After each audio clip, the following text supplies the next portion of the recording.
Hello and welcome to The Intervention, filmed right in my apartment, as you can see, change of set. But hey, we're here to get personal with some of these new people. We've got Pete Stevens from the Gentleman's Cabinet. We also have Michael Tomasic from Angostura. Give us a smile, Mike. There you go. And also Mr. Moustache. Naby Mariyam, the founder of Flavors of Maldives, and a lecturer at the Blue Mountains International Hotel Management School. And also, the kind and generous David Greeny, the man behind Bondi's downtown, the big bar that's celebrating Bondi's. Let's start with you, mate. Tell us all about it. What's going on? So basically, Bondi's is a 1980s themed bar under the famous millionaire Alan Bond. Alan Bond. Yes. What's he famous for exactly? I mean, I made a few notes. I did a few inroads. I understand that he was, you know, the man behind, what, Castlemaine Brewing? Yeah, he was the original owner, as well as he was also the brains behind Bond University up in Queensland along the Gold Coast. Which is still running. And you can always get a 4X wherever you go. Yep. Right, fair enough. He was also very much into his sports, and you know, he did a successful bid for the America's Cup, and he won it. You know, his yacht won it. So he's, you know, he's done a lot for Australia. Do you know where he is now? No, I don't actually. As United. But anyway, you've got a bar that's opened, and it's to celebrate his era, the 80s. What else do we have that's sort of reminiscent of the 80s?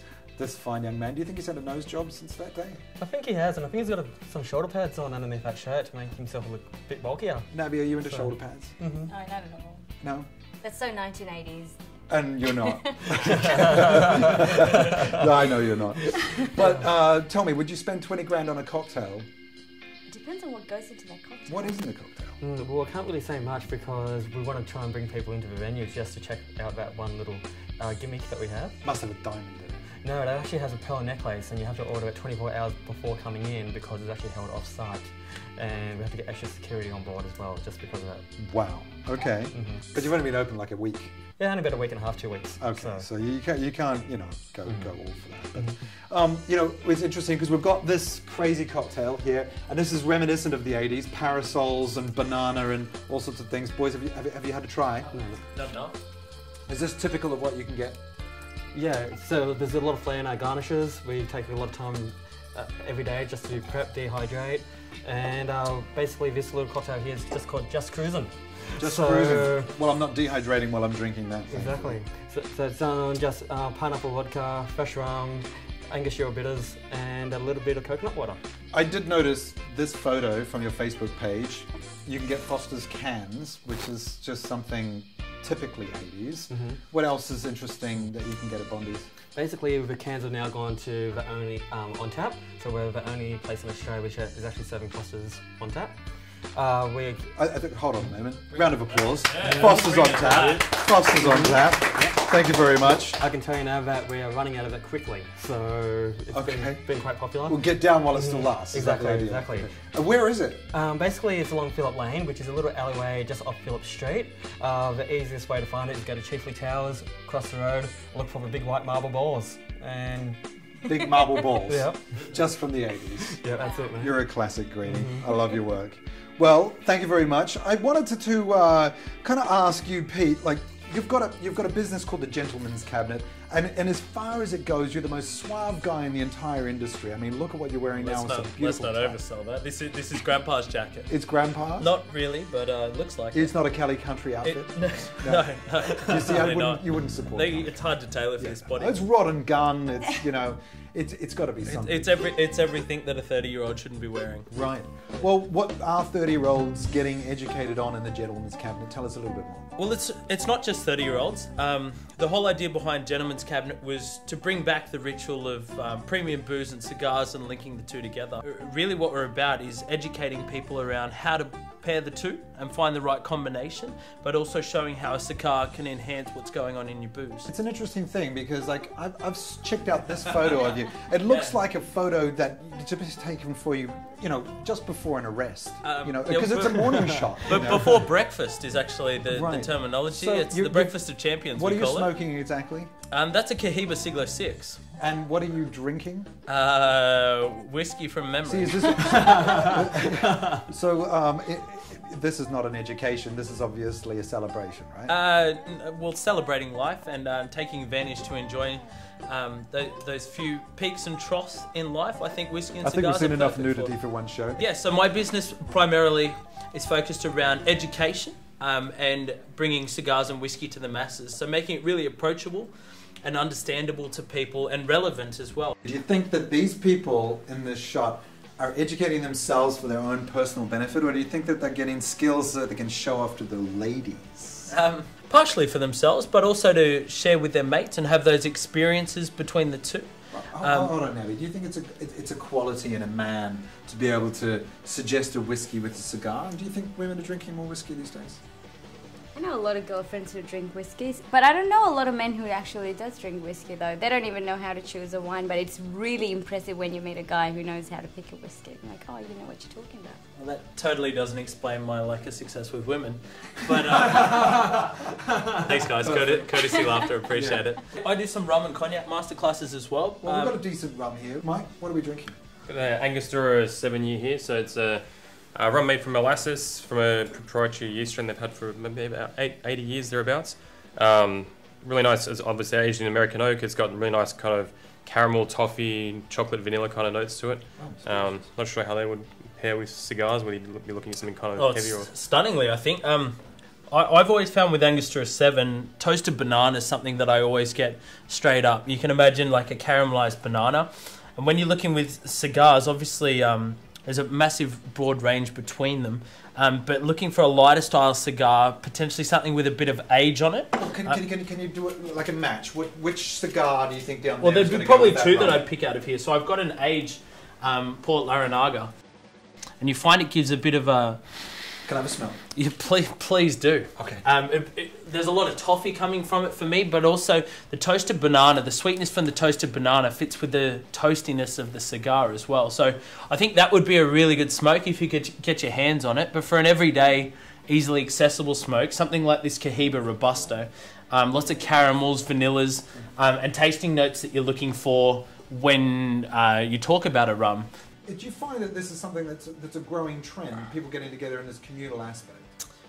Totally. To be honest, the whole idea when we kicked off Gentleman's Cabinet was based around one topic and one alone, and it was to bring people together and encourage the ritual of whiskey and cigars. But what I really like about whiskey cigars is if I catch up with you and pour a couple of glasses of whiskey and throw you a cigar and we sit down, I'm committing to a couple of hours with you, hour, 2 hours, to go through that cigar and really indulge and understand where you're at in life, and stimulates beautiful conversations. As a saying, women solve problems face to face and men solve problems shoulder to shoulder. And I thought that really encapsulates the whole idea of cigar culture. You know, it's more comfortable for Mike and I to sit here next to each other and have a conversation looking at a nice view and having something to keep our hands busy, but we're time committed as well. Guys, come on. Don't keep his hands busy, you know. they're over here. Good. That's exactly the way I wanted that to go. Another whiskey.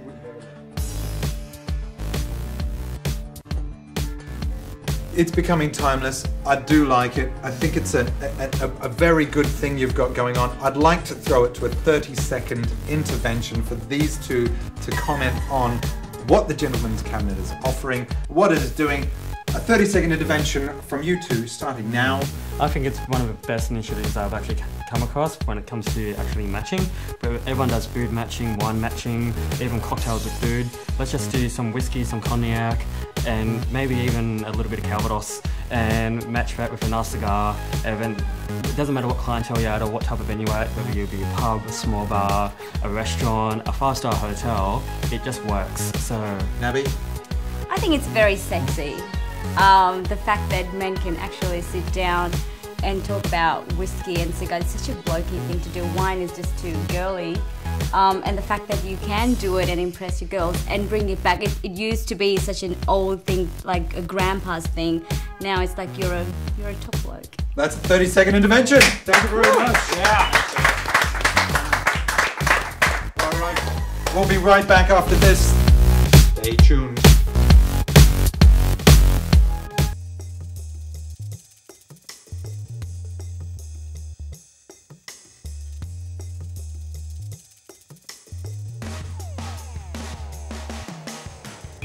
So I work for the DG Hotel Group up in Brisbane. We currently have 5 different venues, and I look after the beverage program for all of them. So I'm responsible for beverage and staff development for all of these venues.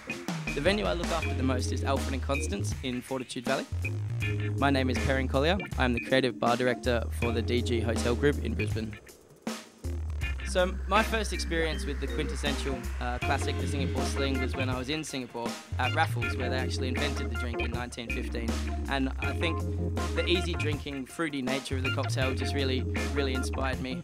It contains 45 mils of Beefeater Dry, 15 mils Cherry Herring, 7.5 mils Cointreau, 7.5 mils Dom Benedictine, 15 mils lime juice, 10 mils pomegranate fresh fruity pineapple juice, and 1 dash of Angostura bitters. Shake vigorously to get a good head on the foam, and then strain into an iced hurricane glass. And there you have it, the Singapore Sling, one of my favourite all-time classic cocktails.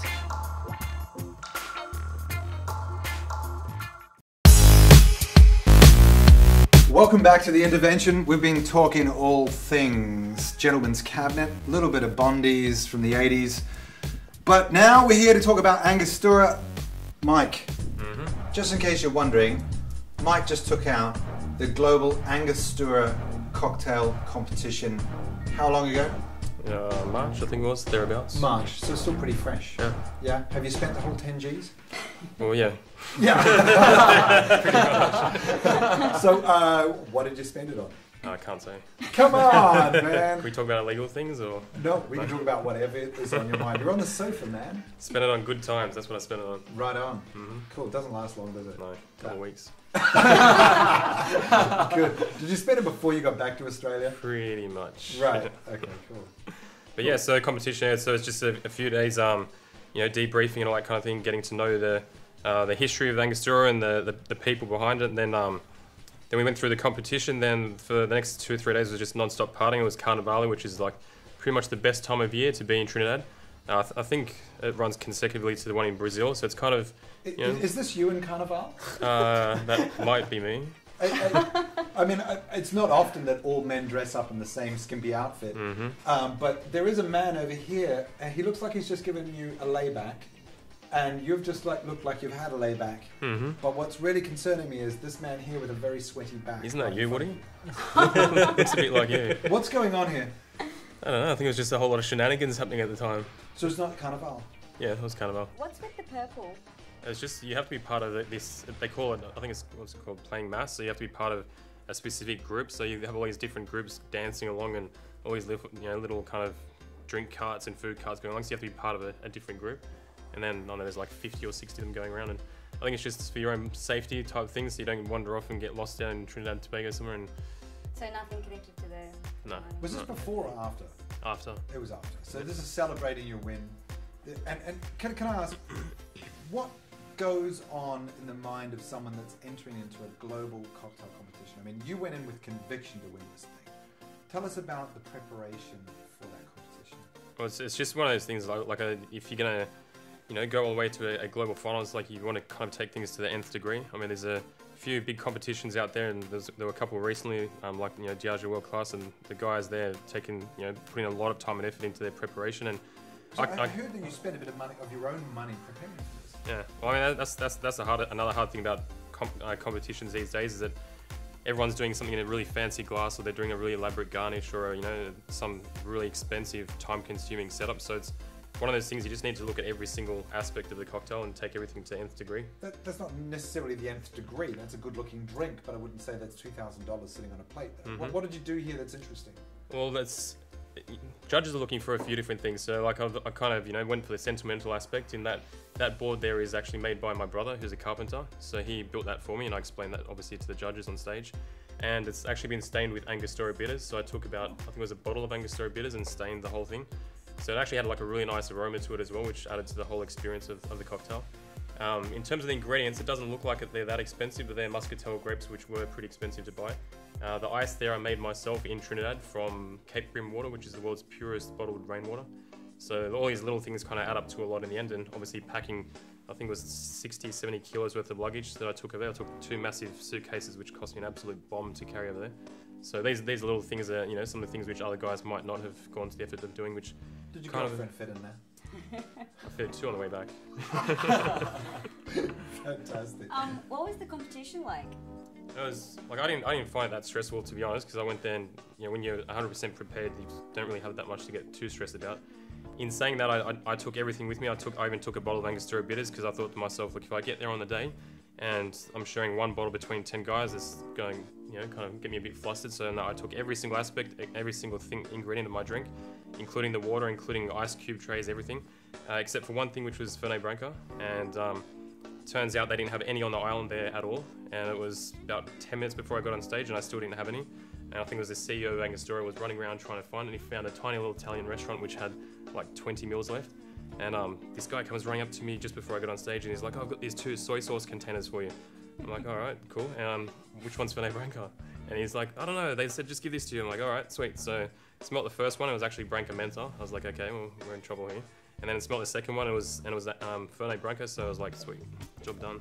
And they had just enough, it was like 15 mils, just enough that I needed for the drinks. The competition it runs every 2 years. So 2016 will be when the finals are held.